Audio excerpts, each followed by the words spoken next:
Yami no Ronin comes in top 10 and what it offers. The general use for this class, you want to use it as a dodge class and abuse the dodge mechanic. What it offers is quite little, but it's in the top 10 because it can survive most bosses and it's quite easy to use. ArchFiend comes in the top 9 because of how good it is. The class has a really strong crit multiplier and it can do more damage with its spells. Other than that, the class is quite decent and it's quite a little bit of a grind to get it, but overall it's not that hard to get. And the class has been revamped from the point to obtain the class. So I think it's Void Promotion is where you're able to get the class. And this is the requirements now. Back then you were able to just get to the class with the merch. With Fiend tokens, and those Fiend tokens was easy to get. No, they changed that too. But now you need to get the Abyssal contract. But overall this class is really good.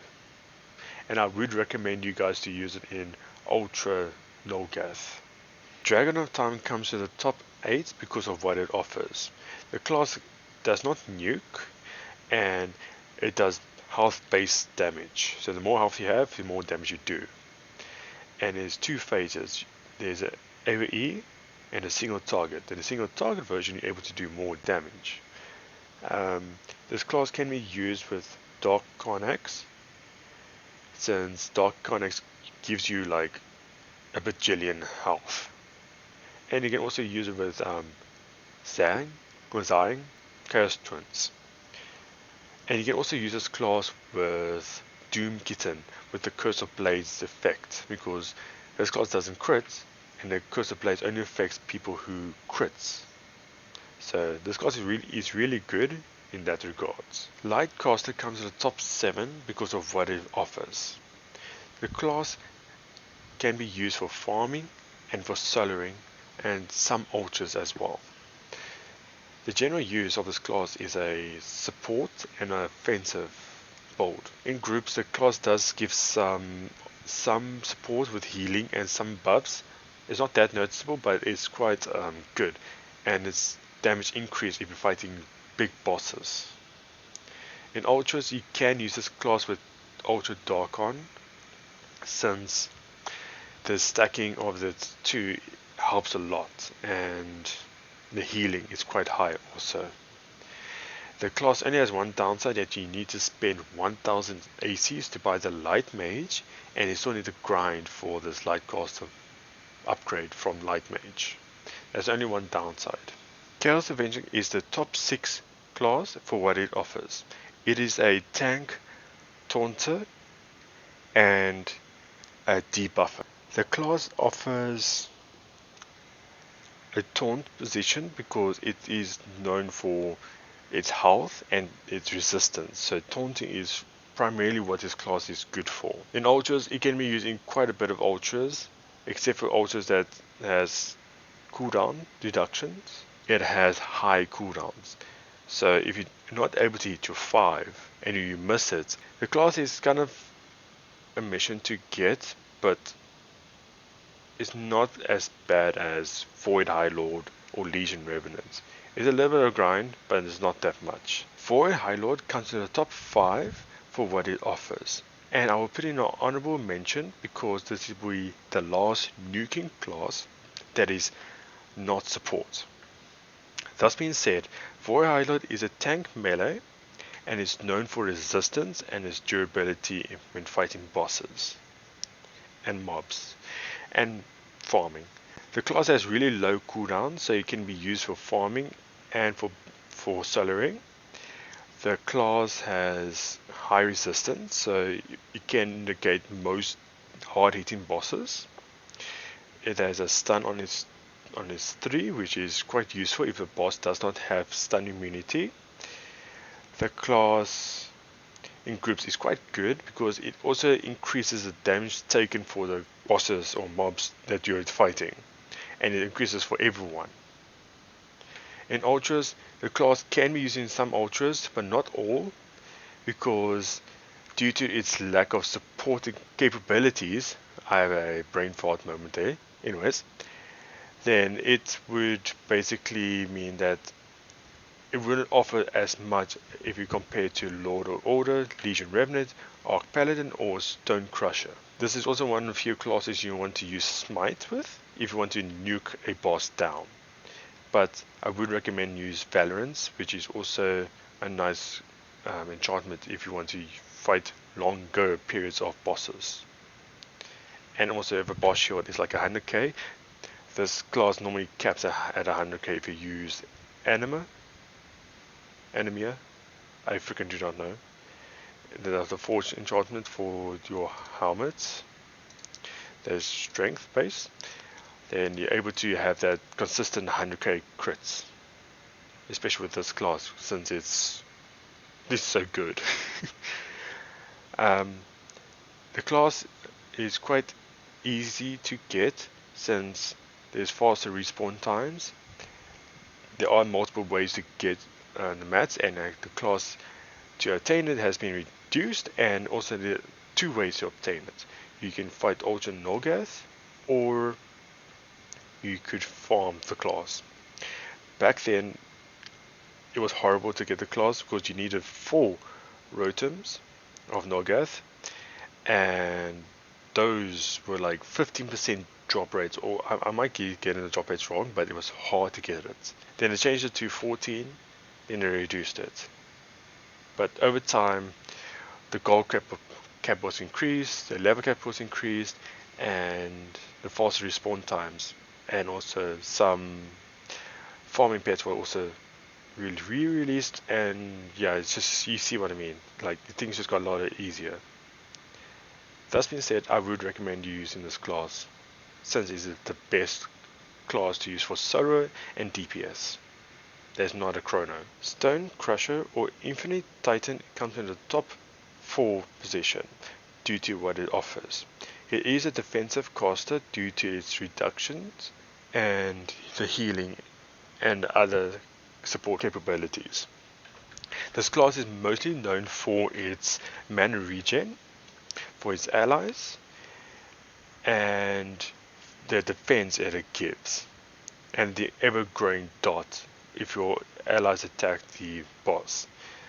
Overall, the class is really good, increases your crit, and this class is mostly used for Drakroth, the champion version, and I think you can also use this class with Engineer too. Since it is a support, I would recommend you using this class and having it, but there are other supports if you are limited to your player size.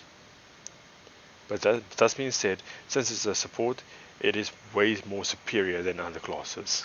ArchPaladin comes in the top 3 due to what it offers. The class is mostly known for its healing and the defense capabilities and damage reduction. The class is used for most ultras and is really good since it can nuke with its Sacred Seal, not Sacred Seal, its Sacred Eden and the Righteous Seal. I always get those two mixed up. The class is really good since it's a defensive caster in my eyes, because even though the game says full hybrid, it is a defensive caster. The class hits hard and you hardly run out of mana, and if you want to use it in bosses and ultras, it's not a question, use it, because it has AoE, it has nuking, it has best defense and damage reduction. Dude, like honestly, why is that even a question? And the class is quite relatively easy to get. So if you're able to have your good to rep 10 and your spellcraft to, I think it's rep 7, then go for it. Legion Revenant comes to the top 2 for what it offers. It also is a farming class and an offensive caster. That being said, the class is primarily used for its support capabilities, but also the damage is not as high as for HighLord, but it also increases its damage and its support capabilities with its 4. It increases the crit damage and the increasing damage to its outgoing predecessors for its allies. That being said, this class can also be used for a taunter for Ultra Warden before it goes to Berserk. The class cannot die due to its arcane shield, since it reduces damage based on the mana you have. It's a very complex thing, but all I can say is it's better than Chaos Avenger when it comes to taunting for Ultra Warden specifically, since no one will die and you won't die to it. Okay, that being said, Legion Revenant in groups is really good. You will always see a Legion Revenant in your group. In Ultras, same thing. We'll always see it in a group. And how to get it? There's two ways to get the class. There's the quest way and there's the Ultra Stage way. I would recommend you doing the Ultra Stage way since it is weekly. And I wouldn't recommend you going for the quest, because why would you waste 40,000 Legion tokens for this class, where you just compared to use 4,000. Anyways, you still have to do the quest regardless, because you still have to unlock the previous version of the previous quest. So you understand now that if you're able to get to the Ultra Stage and you do it, I would recommend it 100%, because that just makes things a lot easier. And this class is like the best farming class if you want to play safe. But Archmage still takes the crown for it, because Archmage is a new class and still broken. Lord of Order comes to the top 1 for what it offers.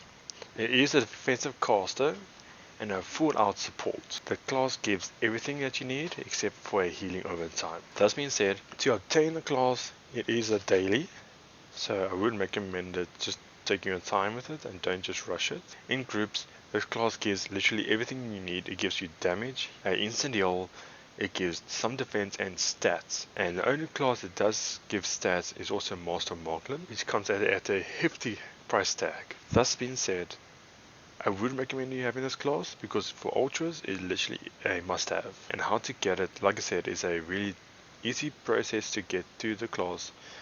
And this class does damage reduction and has a unique spell which applies a Curse of Blades effect to your enemies. As always, support classes always reign supreme to what it can do. So if you have like 4 Vora HighLords inside one room trying to kill a boss, you ain't gonna go nowhere. But if you have support with a Vora HighLord, then you're able to do a lot more damage, a lot more things, and overall you're just gonna waste less time and headache. So supports are always better, and that's why they're always at the top. So the classes I rated was basically based on how useful the class is, and honestly, if the class doesn't have support, it's not useful at all.